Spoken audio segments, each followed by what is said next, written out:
Hi friends, तर आपला आजचा मेनू आहे शिरा।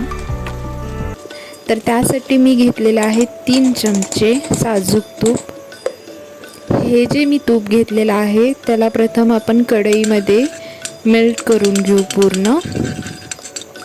आता यामध्ये आपल्याला घ्यायचा आहे अर्धा वाटी रवा। ठीक आहे, आता हा रवा आपल्याला व्यवस्थित सगळीकडे तुपामध्ये असं गोल्डन कलर येईपर्यंत भाजून घ्यायचा आहे।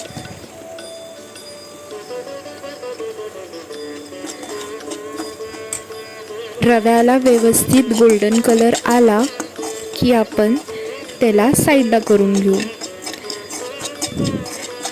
रवा भाजत असताना आपल्याला गॅसची फ्लेम ही एकदम बारीक करून ठेवायची आहे, अन्यथा रवा करपून जाऊ शकतो किंवा थोड्या ठिकाणी कच्चा आणि थोड्या ठिकाणी पूर्ण तो भाजला जाऊ शकतो। आता तुम्ही इथे पाहू शकता की तुपामध्ये हा रवा किती व्यवस्थितरित्या भाजलेला आहे। आता आपल्याला इथे पाणी गरम करून टाकायचे। पाणी थंड यामध्ये रव्यामध्ये टाकायचं नाही बिलकुल, पाणी आपल्याला यामध्ये गरम करून टाकायचे। तर मी पाण्याचं प्रमाण पण तुम्हाला सांगितलेलं आहे।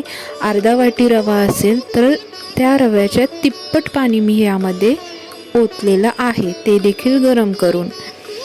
आता ह्यामध्ये डायरेक्ट आपल्याला साखर टाकायची नाही आहे, रव्यामधलं पूर्ण पाणी हे संपायला हवे आणि त्यामध्ये तो रवा शिजायला हवे। ठीक आहे, रवा जसं शिजेल त्यानंतर मग त्यामध्ये आपल्याला साखर ॲड करायची। साखरेचं प्रमाण देखील मी तुम्हाला सांगितलं आहे। जर तुमचं अर्धा वाटी रवा असेल तर तेवढीच तुम्हाला साखर घ्यायची आहे। ओके, आता हे आपल्याला व्यवस्थित सगळं साखर यामध्ये मिक्स करून घ्यायची आहे। नेहमी हे लक्षात ठेवायचं की आपण ज्या वेळेला तुपामध्ये रवा भाजून झाला की त्यामध्ये जे गरम पाणी टाकतो त्यावेळेला लगेच त्यामध्ये साखर टाकायची नाही, अदरवाईज ते मग एकदम चिकट शिरा होऊन जातो। आपल्याला जसं टेक्स्चर हवे शिऱ्याचं तसं टेक्स्चर आपल्याला भेटत नाही।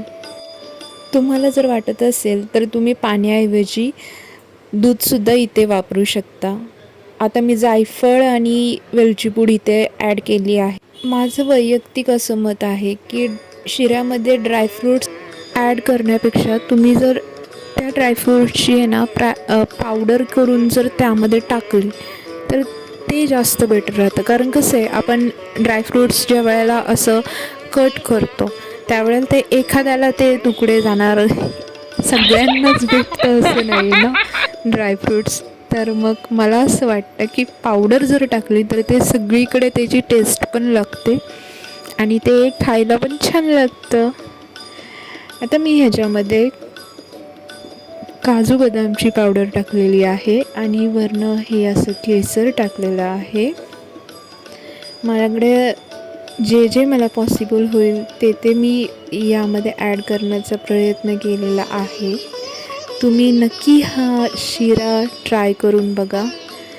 या शिऱ्याची अजून खासियत म्हणजे लहान मुलांसाठी हा अत्यंत पौष्टिक असा पदार्थ आहे। तुम्ही त्यांना हे नाश्त्यामध्ये सकाळी देऊ शकता आणि त्याचं तुम्हाला जास्तच अजून पौष्टिकपणा वाढवायचा असेल तर मी जसं की तुम्हाला सांगितलं की तुम्ही यामध्ये दूध टाकू शकता किंवा एखादं केळं तुम्ही ॲड करू शकता।